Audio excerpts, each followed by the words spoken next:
everybody. My name is Seth Shoggy here from World of Paleo Anthropology, and I have a very special guest from St. Mark's School of Texas, John Mead. He's a teacher of biology from this school, and we're going to talk to him and introduce him and see what he has to say about this wonderful field of anthropology that we're going to be discussing today. So, John, how are you? Well, we're here in January of 2021. I'm glad to have 2020 out of the way. We still have a ways to go pandemic-wise. I'm in my first week back teaching after the holidays, and we're remote for a week, and then we go back in person, fingers crossed, next Monday. Awesome. I'm glad you guys are taking the proper precautions, but also, keeping that going back and keeping school together sort of idea. So many districts do so many different things that it's good to see some solidarity there. We've been really lucky so far. We've been, with the exception of about 3 weeks, we've been in person the whole time and still have not had a on-campus case of transmission. So we feel very lucky that way. That is very impressive. That is very impressive. So what do you now?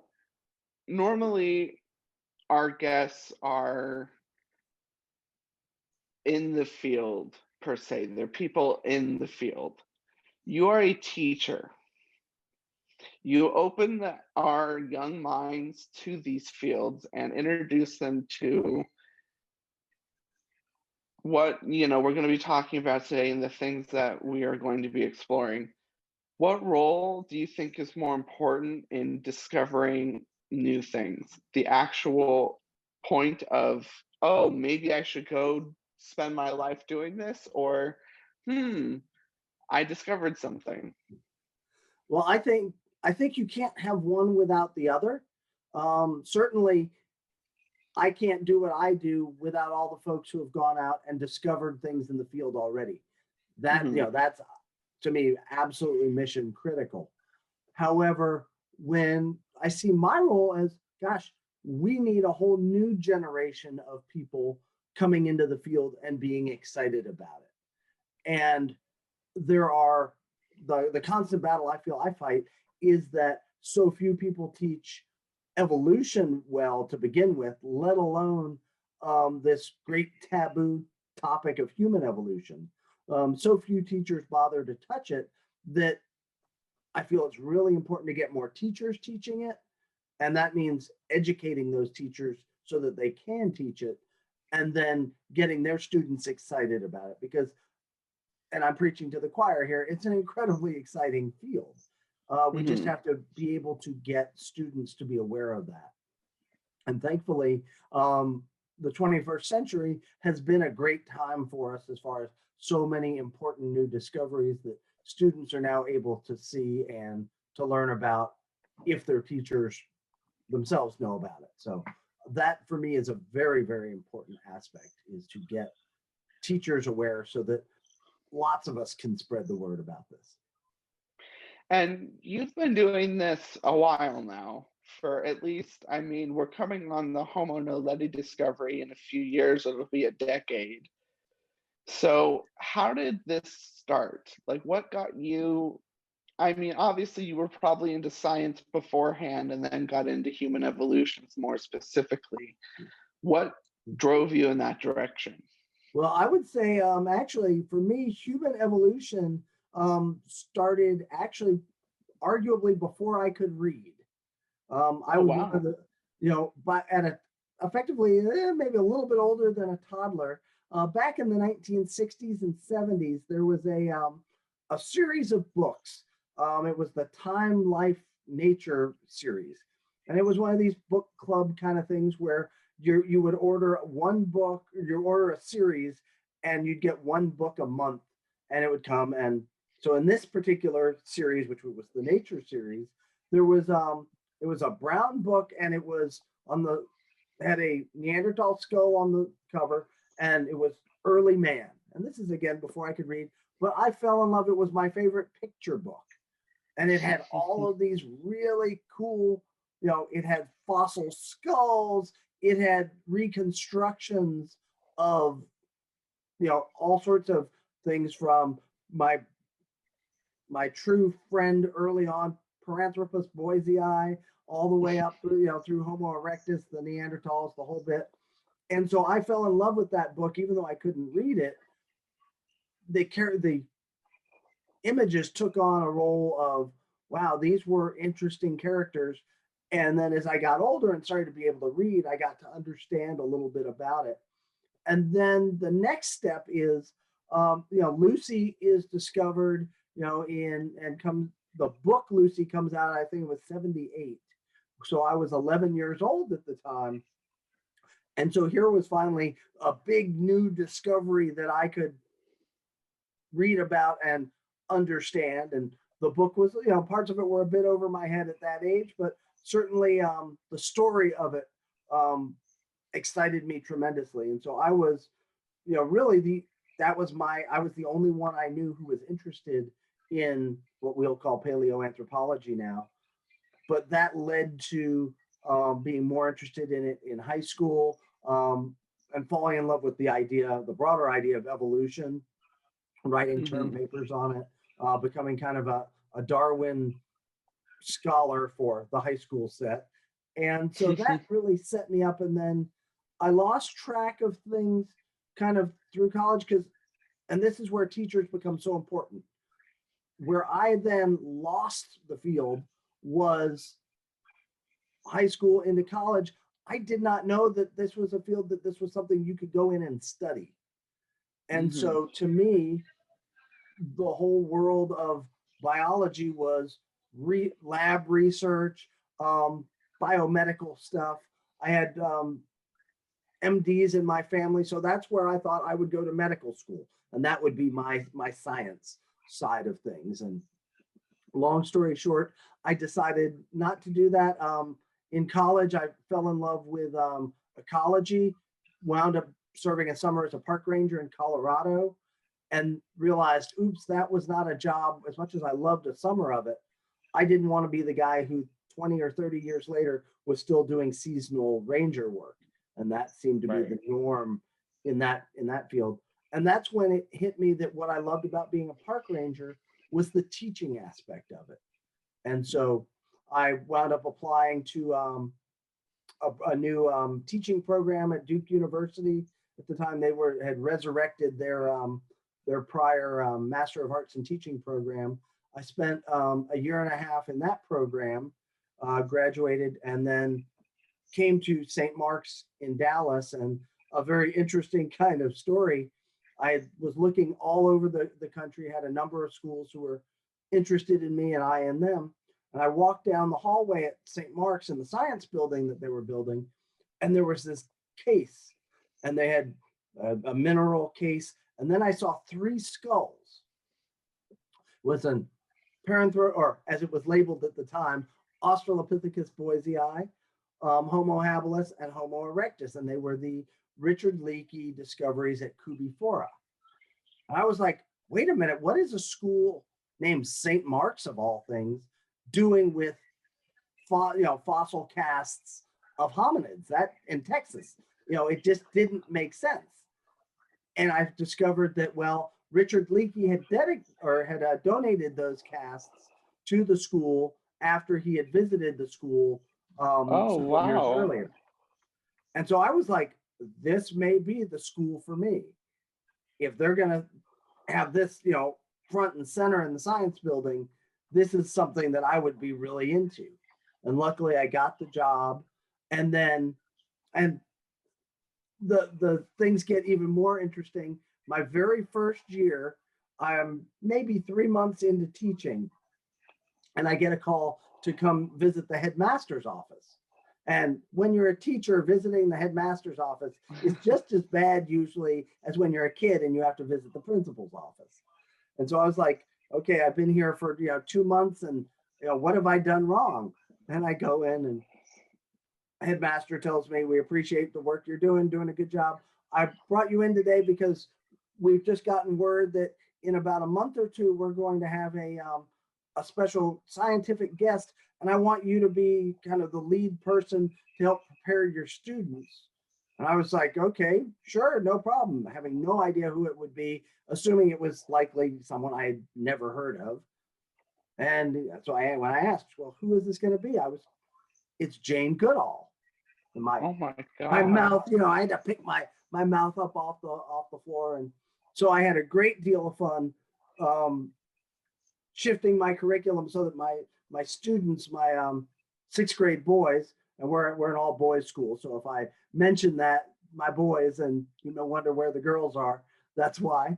I prepared them for her visit, and she came and spent a day with us, and it was absolutely magical.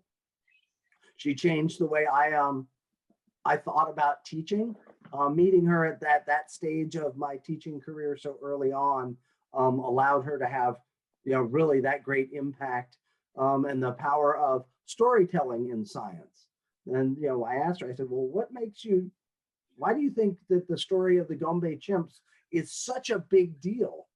And why did the world, pick it up? And she said, stories make all the difference, especially for young people. She said, she told me her love of the story of Tarzan. And she said, kids remember stories they're taught early on. And she said, you have the opportunity with these younger students to make an impact on the stories that they know and understand, and that will change how they see the world. And I realized, wow. And so if you were to be one of my students, you would find that a lot of what we do, there's a lot of storytelling of the discovery aspects of science, and in particular of human origins and human evolution. And so that becomes a big part. So I give a big thanks to Jane Goodall on that one. I bet. That's incredible. I mean, I would never expect Jane Goodall of all people. I mean, that's just amazing. Now, how did a school, because you brought it up and I was thinking of this, how did a school named St. Mark's get so involved with the sciences? Okay, that's a very fair question. Actually, we've historically always been a big science school. The modern version of St. Mark's, it dates all the way back to 1906.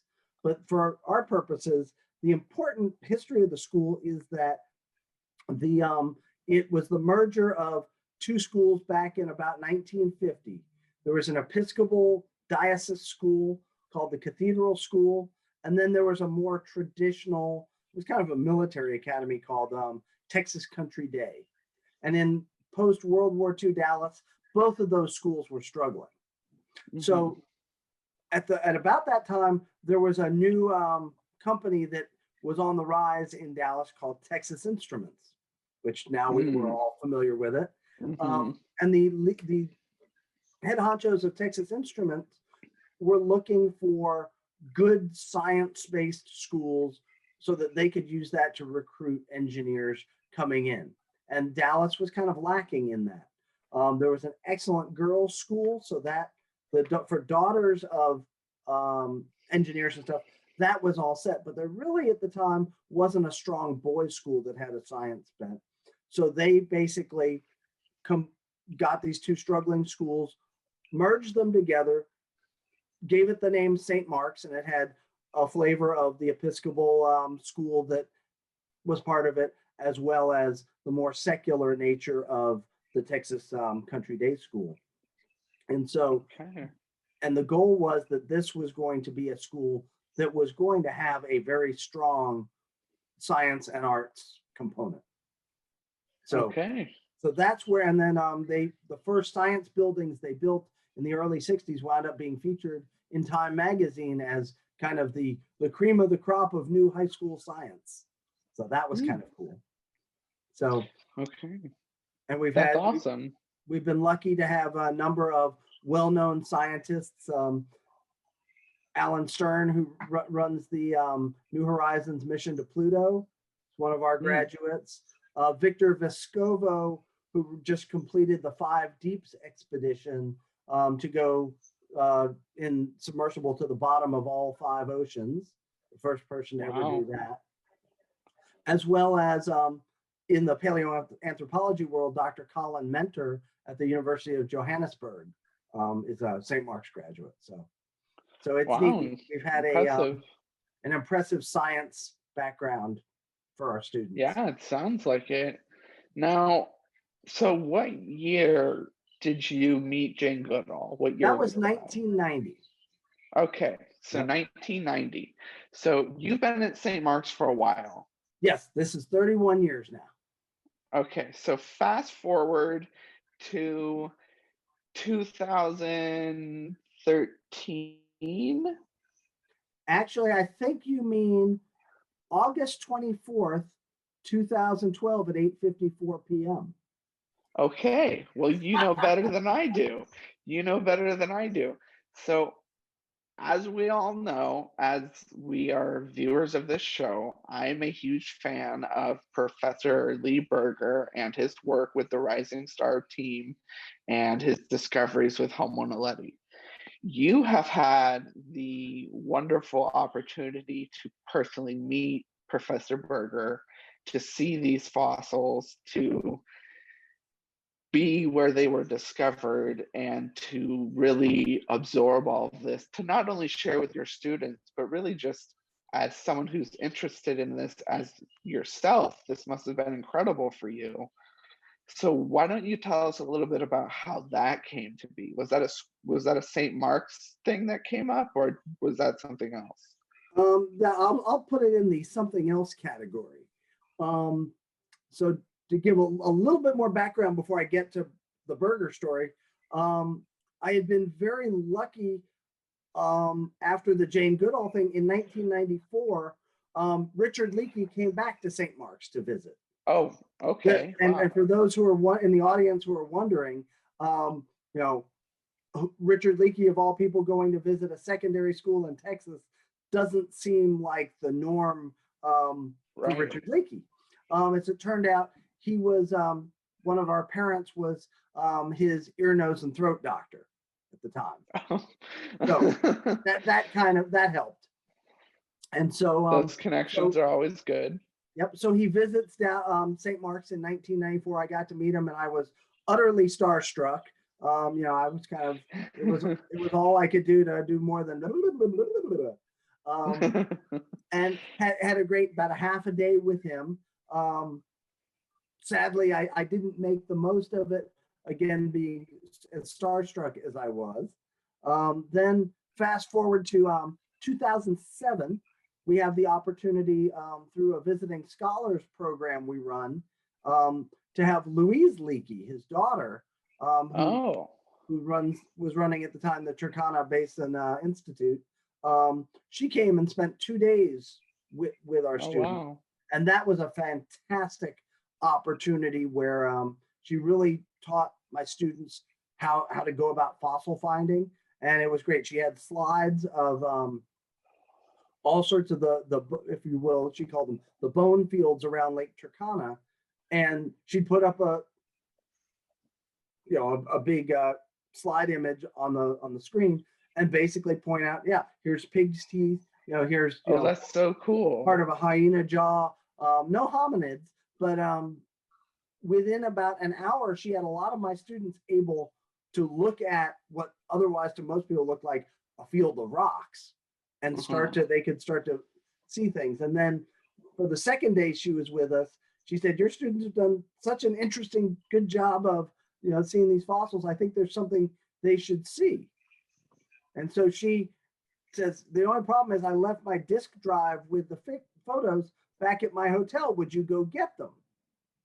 So she gives me her card key to her room. The hotel's about 2 miles away. So she's teaching my class. I go in her room, get the hard drive. And she had been with Maeve Leakey. She had been maybe a week or 2 weeks before visiting us to South Africa to see Littlefoot, actually, while it was still in the grotto. And so that was a fascinating event. And so by 2007, 2008 now, I've been exposed to some of the biggest names out there, which is incredibly exciting. And the one thing that then starts to twist by 2010, we now really have social media the way we think of it now. Right. And so I look back on Jane Goodall, I look back on Richard Leakey and Louise Leakey, and all three of those, I feel looking back, I missed out on something because there was no follow-up. Mm-hmm. And it was the nature of the way the world was at that time, pre-social media. It was harder to follow up, and they were superstars in the field. I was shy. So, but by this time, the storytelling aspect of human origins is really important to me. So every time we talk human origins, there's the discovery story of people going out in the field and making those discoveries. So 2010 rolls around and I hear word of a new species, Australopithecus sediba. And so I get to the point where I want to teach about it, and I don't have the discovery story. I don't have that thing that gets middle school kids really interested. I don't know how sediba was discovered. And there was really at that point nothing out in the world. The scientific papers don't really tell the story. And so August 12th or August 24th of 2012 rolls around, and I make the realization that the discoverer of it is one of my Facebook friends, Lee Berger. We joke, neither of us remembers how we became Facebook friends. I'm convinced he was a scientist. I friended him and he made the mistake and said yes, because he has 1 million friends and I have about 4. So I noticed his little green light was on, and it was August, and I was preparing for the year, and I thought, I want to tell the story of this newest of species, but I don't know it. So I figured I'd ask him, he'd ignore me, and that would be the end of it. So I sent him a Facebook Messenger request statement. I said, Dr. Berger, could I steal a few minutes of your time? And I expected silence, because there are other folks I had reached out to who just don't respond. And so, he responded with a 4-letter word, and it started with S. Luckily, it was sure. And he said, I explained what I wanted to do. Would he mind sharing through email, the story of the discovery, and maybe we could ask a few email questions, and nothing more than that, because he's a busy guy. He says, right. He responded and says, that would be great, but what you might want to know is that I am in a couple of months, so this is August, in October, I'm going to be coming out with a book called Skull in the Rock, which is the story of the discovery of sediba. It's aimed at middle school students. Oh, and by the way, in November, I'll be on my book tour in the States, and we'll be stopping in Dallas for a break from the book tour so I can visit some friends. And I immediately was like, this would be a great opportunity for my students. So is it possible we might be able to steal you for an hour to talk to my students? And here I expected him to say, in his best foghorn leghorn, what? I said, boy, you bother me, go away. But instead, he, much to my surprise, said, yes, sure.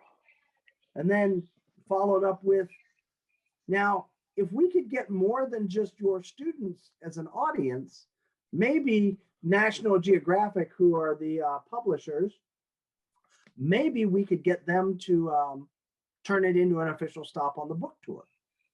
So I reached out to our local science museum, which was undergoing a transition both in name and space. It's now called the Perot Museum of Nature and Science. Only that museum. You know where this story's going. And I asked them, would they be interested in possibly, doing some sort of a school thing with Dr. Lee Berger, and they said, yes, that'd be great. We'd love to host him here and have school kids come in. I was like, yes. And then I get a call from them about an hour later saying, oh, we forgot something. The date was like November 12th. On November 12th, we won't be fully in our new building yet. So we can't host him in our new building. And so we Oh, then made the arrangement that, well, maybe we could do an evening kind of St. Mark's families and Perot members could come to St. Mark's for an evening lecture. And so we did that. They also arranged to do a behind the scenes tour with him in hard hat, and then did the equivalent of a Skype visit with some schools in other states. And so that wound up awesome. being a big hit. The kids at St. Mark's loved him, and you know from your interview with him how personable he is. Definitely. Yeah. So my students loved him. The adults and kids who saw him that night loved him. It was really perfect thing. And at dinner that night, he said how much he appreciated things, and he hadn't expected Dallas to be as welcoming of human origins as it had been. He said, you know, we really need to get you down to our lab in Johannesburg this next summer to actually see the Sediba bones in person. And I kind of looked at him and go, what? Kind of in disbelief. You know, it's not the sort of offer you get from someone like that. And Yeah. No. No. and so he said that he had a particular date, and I did what any normal person would do in that situation. I turned him down. And before you think I'm too crazy, I had signed a contract to help run a nature photography summer camp. And that when the time when he was free was right in the middle of when I was supposed to be helping run this camp. So he then said, you know, I understand, no problem. We'll get you down some other time, which I knew was kind of his way of being polite, but we've all had these situations where you know it'll never actually happen.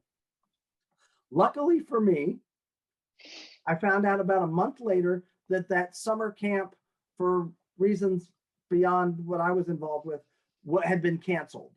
So I had just lost Mm. my summer job.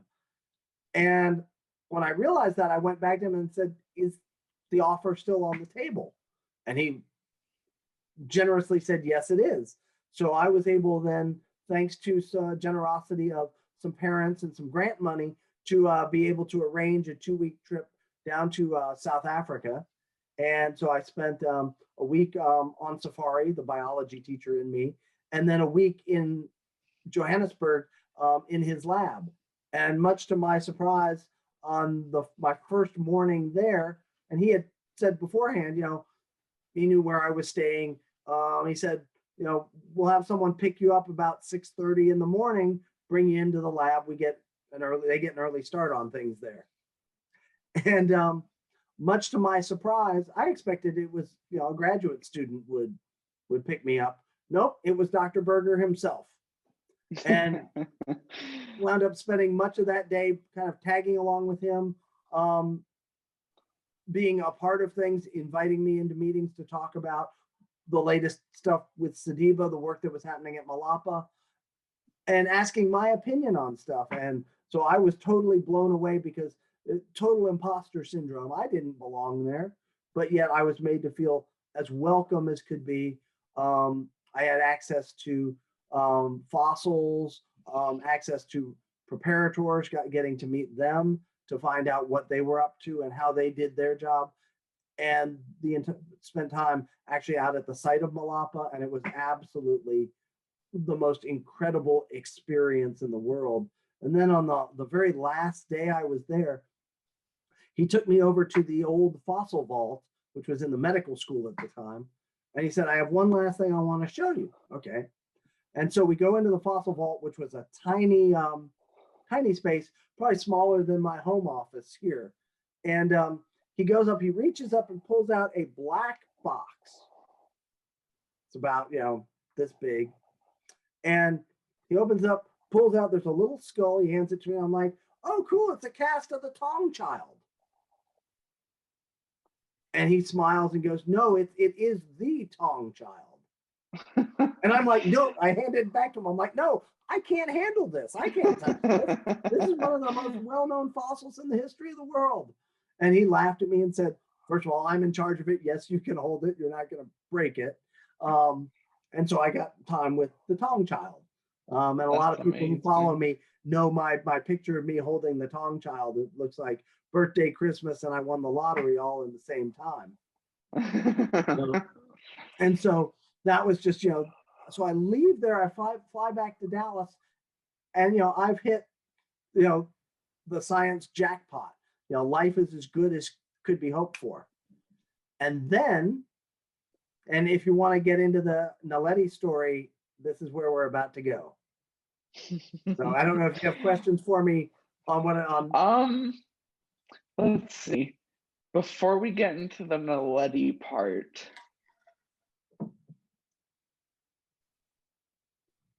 so this is all. So what year are we in right now? So we had gone that started in 2012, and then by the summer of 2013 is when I spent my week with Berger and his team in South Africa. Okay. All right. So why don't you go into the Naledi story, because that is right next. That is right up next. And it's a perfect tie-in. So I get back and I'm teaching students about it. I'm talking to groups about my time in South Africa and how wonderful it was. And then I get an email from Berger. It's early. What was it? Yeah, it's mid-October, and it says today is going to be remembered as a great day in the history of paleoanthropology, and that's kind of all it says. And I'm not there are a bunch of other people on the email, but I'm like, this is odd. This is a tease if ever there was a tease.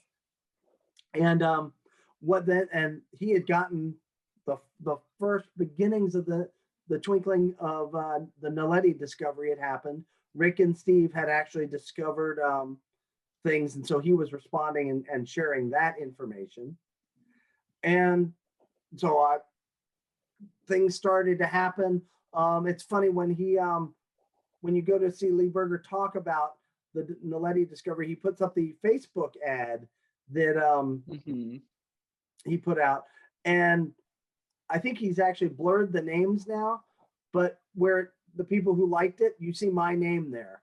And so I'm aware that something is happening in South Africa, that he's assembling a team. And as I get word about it, I message and I ask, what's going on, and I hear about it, and I'm fascinated. And thankfully, this is really the true beginning of what I think of as the modern open access nature of things. He starts to tweet all of this stuff. And as the expedition it gets together, and the underground astronauts are assembled, the cavers are assembled, the safety team assembled, the whole bit, all the tweeting that's going on, I'm sharing this with my students in class. So they're getting, literally in some cases, minute by minute updates. And by the second day, I realized what was going to happen. All of this great information and whatever was discovered, I didn't know what would actually be discovered, of course, but all of this event would be lost to the Twitter sphere. Because unless you're a political reporter, you don't go back and say, hey, what did someone tweet back 7 years ago? It just doesn't happen. And so I was like, all of this cool stuff is going to be lost to Twitterverse. So I got the idea that it would be really neat if I could gather all of the tweets for a day from the relevant team members at that time it was mostly Professor John Hawks and Dr. Berger. And then later on, more of the underground astronauts started to tweet more. And so I would put those and I'd make a storyline for the day. And then I would get home at night and I'd sit down and I would record a video of basically me narrating the Twitter collection that I had pulled together. And that wound up being great because there were a whole lot, and then I made videos of those and put them on my blog so that all of a sudden now people who learned about it later in time could go back and catch up with it. The family members of the scientists, they could follow what was going on. And then other teachers gradually has heard about it, and they could then get their students up to speed on it. And so it wound up being an incredible thing. We called it the Twitter play-by-play. And it had a really amazing impact on my teaching, because literally my students could tweet back to the team in real time. At least my morning classes could. My afternoon classes weren't so fond of it because of the time difference. Right. You know, a class at 2:00 in Dallas, everything's been shut down for the day in Johannesburg. Right. But a great example was one day, one of the scientists, Lindsay Hunter, she had made a long Facebook post about the recovery of the skull that is the basis of DH1. And she called it Akio's Skull Day. If for the Harry Potter fans, you know, bring me the skull. And it told the whole story of getting the skull from the sediments in the Naledi chamber up to the surface. And so I read it on her Facebook page. I was like, this is great. My kids are going to love this. And then I messaged her and I said, hey, could I read this into tonight's, play-by-play? She's like, sure, but even better, why don't I just, tell the story and send you the MP4 of it, or the MP3. Nice. And so so she did that, and this is lucky. Here we are in 2013 where we have this ability. Right. So literally by the very next morning, my students are hearing her voice tell about a fossil coming out of the ground the day before. That is so cool. And that was, incredibly powerful. Yeah. Now, just to interject a little. Yes, please do. My paleoanthropology days were just starting right around there as well. I first heard really about human origins when Homo naledi was discovered, and that really sparked my interest. So Homo naledi holds a very special place in my heart, and that was when I started to follow along with what was going on and the discoveries. And I really appreciated how open and how updated Lee and the team kept everyone. And even though I feel like, looking back on it, I missed how much of it was actually being broadcasted with this site that we're probably not going to discuss too much today, but the 105 site, the way that they're going through that site this way and recording everything is just amazing. And the open access it's allowing students and teachers and everyone is just amazing. And as you keep saying, we're in that year, we're in 2021, where we can finally use technology to our benefit to really show these kids, and in other cases, their parents and everyone else, what human evolution is. And it's changing minds and hearts. Yes, and you're actually, and part of what having this openness, people are able to see it's not the authority of past generations, where it would be a situation that scientist X makes a discovery and says, for instance, I have found this fossil. This is my 3D print of mini Tong child. I have found this fossil. Here I cast forward. This is what it means. Anybody who doubts me, well, you know what? You're not seeing the original anyway. So yeah, that's the way it was for so long. And now we have this all happening in real time, scientists sharing it in near real time. And so quite literally, for my students, within days after Naledi being announced to the world, I had 3D prints of several of the significant bones. Amazing. And so so my students were then able to take them and compare them to other fossils. So as people are arguing over, hey, is this a new fossil in 2015? Boom. Yes, we had the ability to actually look at the actual fossils 3D printed and make those comparisons and say, does what so-and-so is thinking, are they on the ball or are they crazy? But there's actually more to the story if I get to go on. Oh, yes, please do. Yes, I just wanted to So, interject there. Please so continue. no worries. So 2013, things are great. Then 2014, after everything's brought up to the surface, he invites all of the young early career folks to Johannesburg to actually figure out what these 1,500 plus fossils are all about. And thus there they work. It was called the Rising Star Workshop.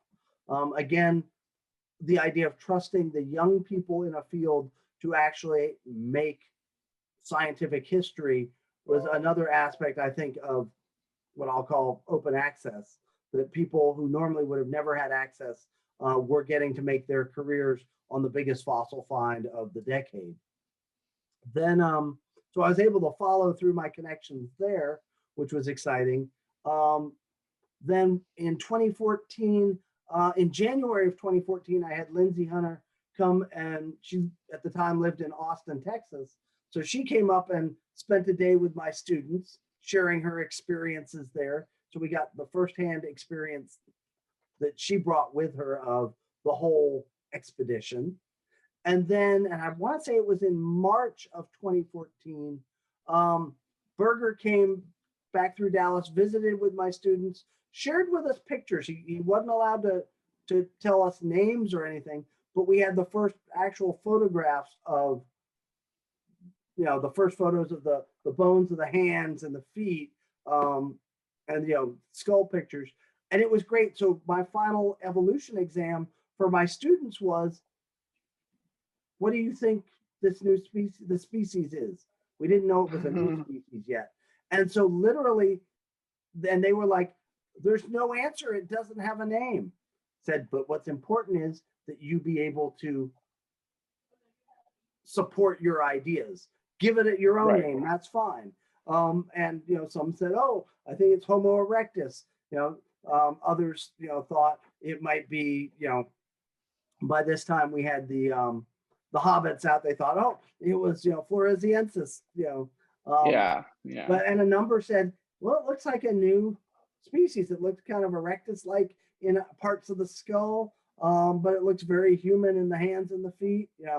So that was an interesting thing, and the teaching of science to use the evidence to support things rather than, as I was saying before, the authority of, I'm a big name and I'm telling you what to think.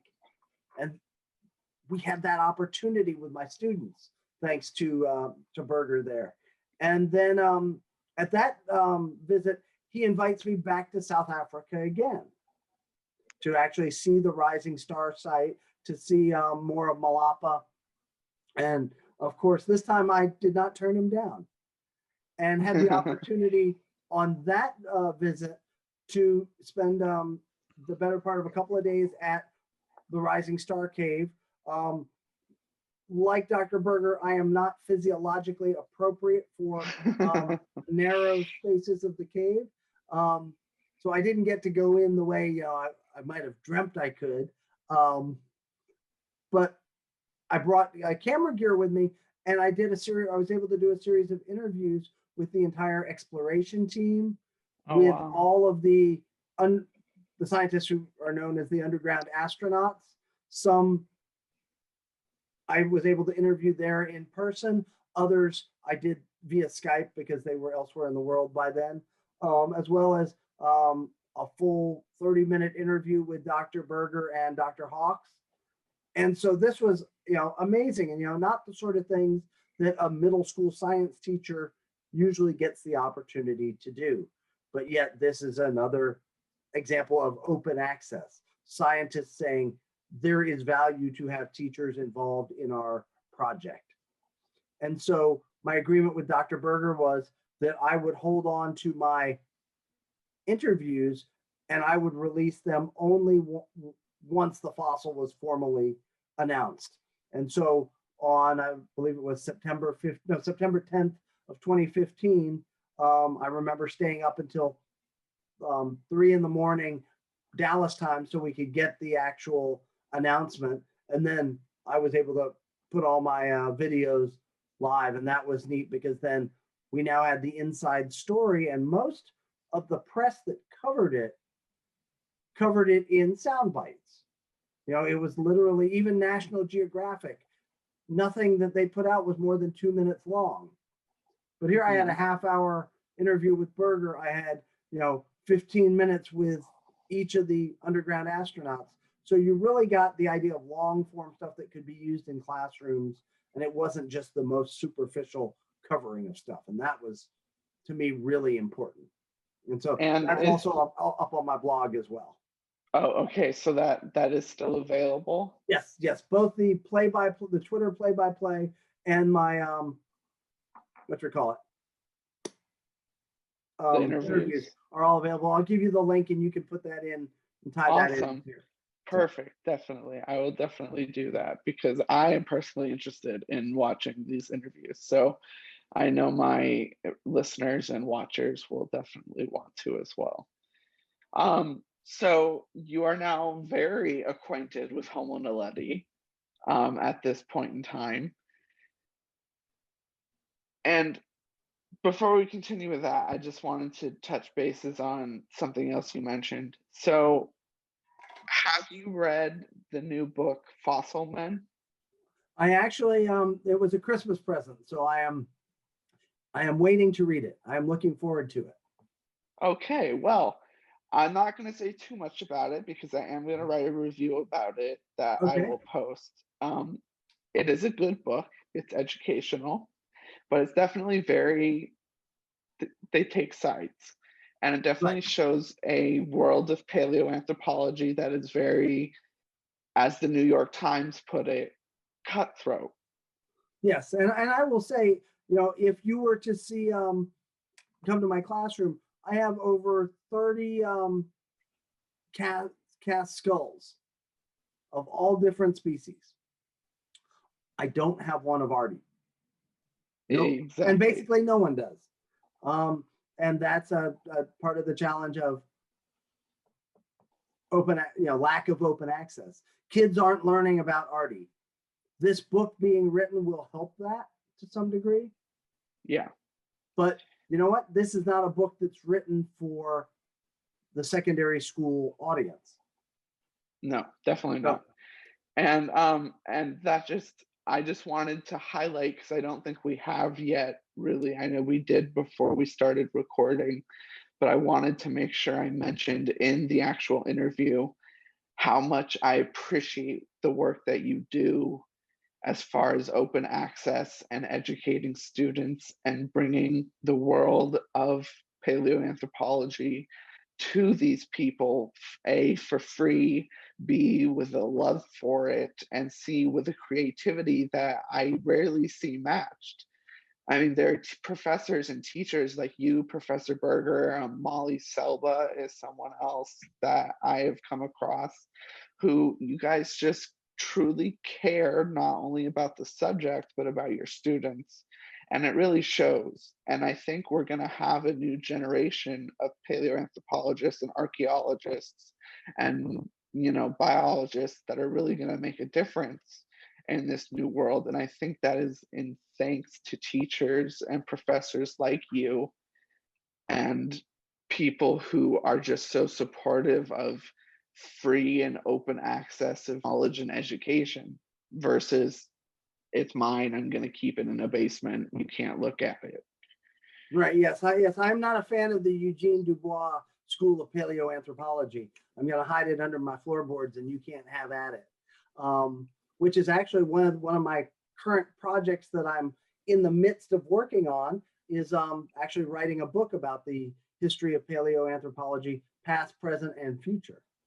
So aimed at the secondary school market, so that way students can actually, because my influence is somewhat limited in my day-to-day because I only have X number of students in my classrooms, and certainly through social media and stuff, I'm able to get out there further than say I ever could have in the 90s. But this is something that it's bothered me if you go out and you look for what books are out there for, teenagers. Right. There is None. nothing.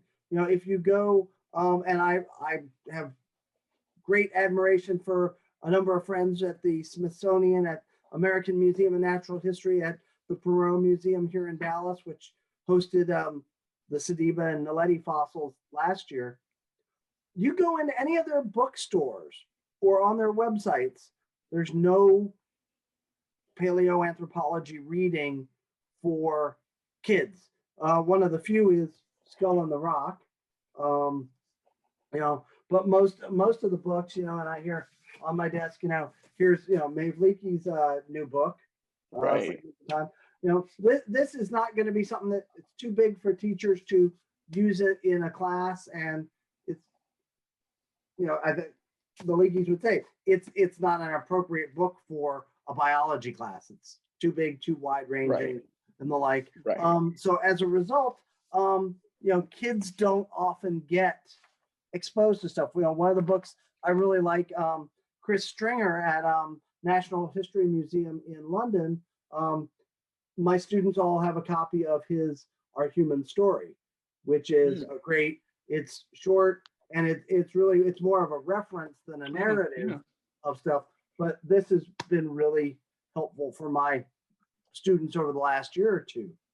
When was that published, by the way, if you know that? I'll tell you right now, I want to say it's only like 2 or 3 years old. So in that way, it's brand new. Yeah, copyright's 2018. Oh, awesome. I might have to pick that up then. It's one of the few books it includes Homo Naledi. So yeah, I'll have to pick that up then. Okay. And but so my goal with my book is to look at the past. How do we understand what we understand? What are the new discoveries? And then where are we headed?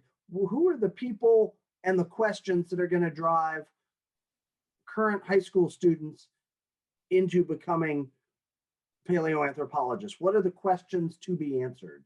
And that'll be a fun thing. So I'm enjoying the writing process with my co-author. So that is awesome, and I'm definitely going to be very excited to pick that up when it comes out. I did see that you mentioned that on your page the other day, and I got very excited. I think it'll be something that definitely fills some holes in the gap, that's existing. Yes, because I spent too much time whining and crying about there are no good books for my kids on paleoanthropology. And at some point you sit there and you go, okay, Mead, it's time to actually do something about it. Definitely. And I think you're going to do an amazing job off of what I've seen so far. Well, thank you on that. I hope I live up to the praise. So back to Homo Naledi. Homo Naledi has received a lot of criticism over the last few years from various other paleoanthropologists or news media, regardless, whether it's its own species, whether I'm going to very loosely use this word, buried its dead, whether it mated with modern humans, or who knows. There's so many things that we don't know about Homo Naledi. There's more things we don't know than we do know. And as a science teacher, I love that. Exactly. It's funny for a lot of people brought up in a traditional science course, the idea of science is supposed to give you the answers, and it makes you squirm when you don't get the answers. And I love the fact that, and especially as a teacher in this, I get to say, yeah, here's what we know about Naledi. And let's take the deliberate body disposal hypothesis. This is something I love telling this story. And I get to tell it often to people who don't know anything about it. So it's fresh to them. And I lay it out and I say, what's going on here? And they suggest all the things that I'm able to say, well, there's no evidence of fire use in the cave. There's no use of, and I always say with fire use, there's no evidence yet. There's no evidence of other predators in the cave. So it's not a predatory situation. You have men, women, and children represented, of all ages, what's going on with that. It wasn't like, a group of people trapped in the cave because the evidence says, oh, they were there over, dozens, if not hundreds of years. So you get to walk through the process there as they make their hypotheses themselves, and you run out of obvious potential. And that's when you get to say you're left with this hypothesis of deliberate body disposal. And that's where I can really hit that, yes, this is a hypothesis. The team is not saying this is the fact. This is the best explanation we have right now, and we're looking for ways to either support it or disprove it. And the idea that it's not a guaranteed the answer. It's an answer right now. And that's right. An important thing for students to be able to pick up on. And as someone who probably knows more on the subject than I do, so the geologists have said there's been no other openings for millions of years. Right. Yes. There's been no water rushing through. There's been nothing like that. Right. So all the sorts of water in the cave seems to have been, simple seepage rather than any sort of a flow. You also have so many of the bones were in articulation, especially the small bones of the hands and feet. So there had been no movement of them by water. So does this mean that if this hypothesis stands, and this is the reason these bodies are down there, does that mean a Homo Naledi would have literally carried or dragged a different body through that cave system and dropped them down that chute? Or how, because just getting the skulls and the fossils through that was a tremendous task, and getting yourself, not you personally, but getting yourself through there was a tremendous task. So how would these creatures manage to do this? What's the and that's a great question that I don't think we have that. This is where everyone wants that answer. We don't have it yet, and we may not have it, right, for a while, and then we also can look and say, oh, we have the Naledi chamber, which is down a separate pathway that has some similarities there. It doesn't have the chute, but clearly these creatures were taking their dead deep into dark areas of caves. Our understanding of how and why they did that may never be satisfied. Right. But it doesn't stop us from hypothesizing about it. No, and it definitely shouldn't, because that's the fun of it. Now, I didn't think we'd have as much time as yeah. Real quick, before we conclude, let's just talk about, if you have time, the 105 site. Cool. Happy to do it. Mm-hmm. Okay. So for those of you who have been following along or have known what's been going on in South Africa with Lee Berger and his team, he has discovered, or not discovered, but is at least a part of yet another discovery in general of a hominid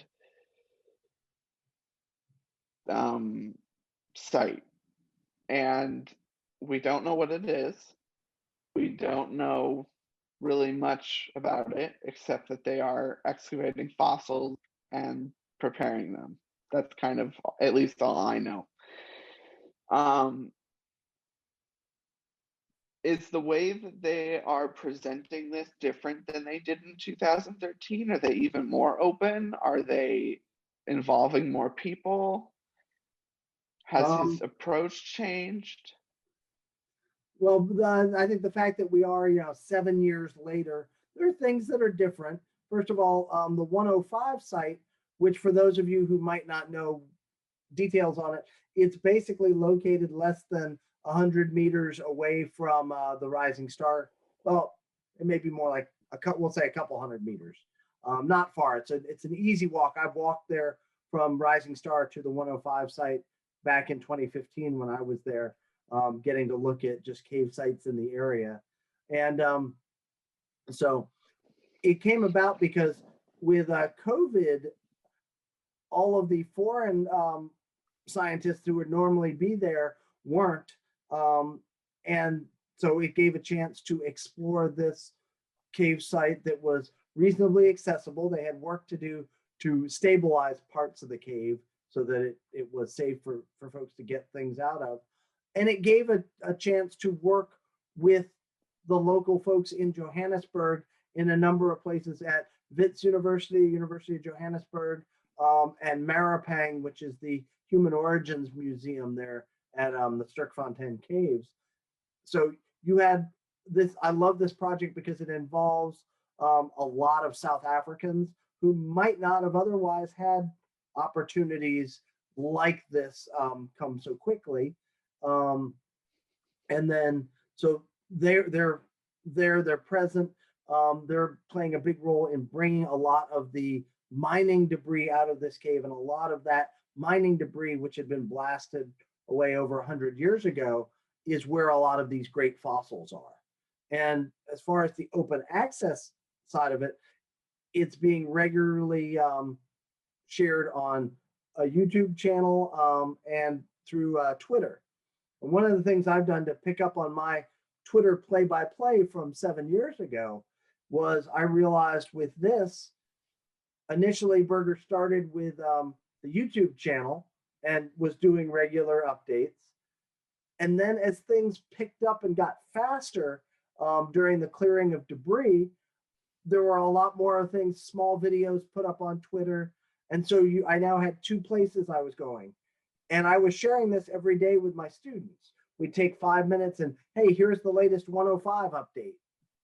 Mm-hmm. And the great thing is students could then hypothesize about that day's findings. And I could then teach about, oh, well, here's what this tooth and why it looks like this. Here's what it means. So giving them little lessons along the way. And I've created a compilation now that goes from the very first post all the way up to the current day in the form of a Wakelet, which is a little app that lets you put all sorts of online material in one place. And so that, and I'll have the link for you for that you can share with folks, so that people, again, can keep up with this. Again, because Berger's tweets from months ago, people aren't going to dig back through those and find them easily. This does all that for you. So that's my opportunity as a teacher to be able to share this. And the fun of this is we don't yet know what it is. You know, is it going to be one species in there? Is it going to be multiple species? Is it something that's a very robust individual? The teeth so far look very robust. Some of the postcrania that's coming out doesn't look like it matches as well with a very robust individual. So this is going to be a really fascinating opportunity for us to see the discovery of, new fossils and how that plays out down the road over the next couple of years. Definitely. And I know on this show, we plan to try to get in contact with some of the preparators, and we'll see what we can do and see what we can see. But I think we have taken up enough of your time, good sir. And I think I will conclude this interview. It has been absolutely a pleasure talking to you. I have learned quite a bit, and I feel just excited to keep spreading the word about paleoanthropology and continue educating. Well, Seth, I really appreciate you inviting me on here. And one of the things I'd like to say is not everybody involved in paleoanthropology has to have a PhD. I'm kind of a weirdo that way, that, you know, I don't have a PhD at all, let alone in paleoanthropology, but there are places where different people can play a role in the field. And that I think is an important thing for folks to realize. Definitely. I mean, just speaking from personal experience, I just received my associate's degree. So you don't need to be a PhD to be involved and doing these things. Exactly. There's room. We want you. Come join us and let's learn together. So that's what I have to say on that. All right. Well, thanks a ton. I appreciate it, Seth. Thank you so very much. All right. Talk to you later. All right. Bye. Bye.